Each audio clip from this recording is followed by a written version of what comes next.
Once again, Dr. Sharad Kohli, senior economist, if I can rope you in here on the Indian viewpoint to this meeting.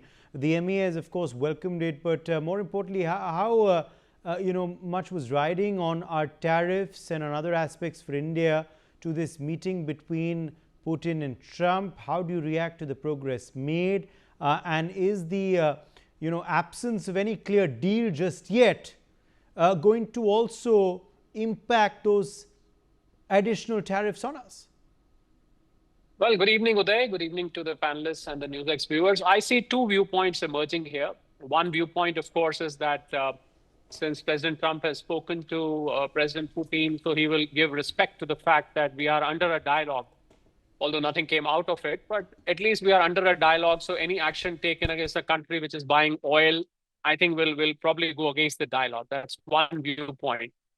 And the second viewpoint is that probably he may completely disregard, because he said the last word that he left with President Putin: I'll speak to NATO, I'll speak to Zelensky, I'm going to have a phone call with them, because obviously Ukraine doesn't want to give up any territory.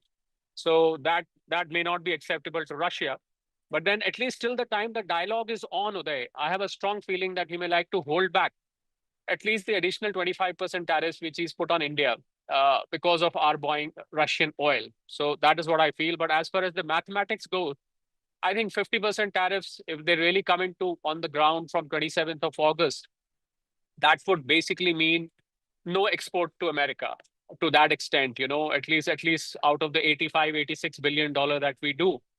At least $50 billion of that amount will have to be stopped, because we will not remain competitive. And I can vouch for that, because I've been in touch with some exporters in Gujarat and in South India. I've spoken to them. Some of them have margins of around 10 to 15%.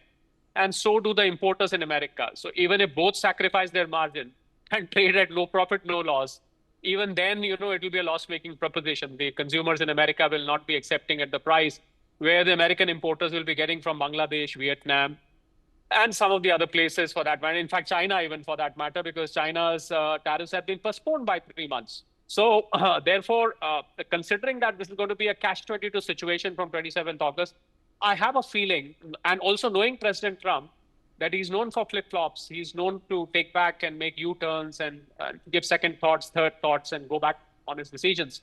So I have a feeling that he might like to reconsider at least the additional 25%, till as long as he keeps President Putin in mind.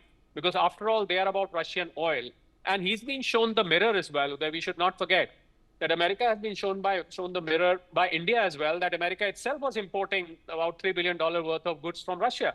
And the NATO allies, as was rightly mentioned by my preceding panelists, that NATO allies have been themselves buying heavy amounts of energy from Russia. So, you've got to look everybody with the same prism. I mean, you cannot have differentiating. Of course, if that ceasefire of operations is fine, that why India is not acknowledging that he stopped the war. Well, he said that more than 30 times, and not acknowledged once. India has refuted the claim. So that might be counting on his mind, which is why, India is being differentiated vis-a-vis China as far as Russian oil is concerned. So I feel Russian oil is just an excuse. There is other agenda, political agenda, or geopolitical agenda, which is on his mind. He wants to take out that vengeance against India, is what I feel. But as of now, the Indian exporters, I can tell you, they are in a very precarious situation.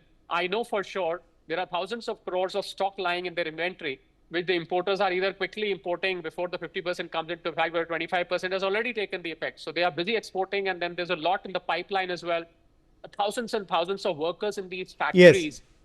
Have their jobs at stake. Absolutely. So as of now, there's absolute uncertainty as far as okay, so that answers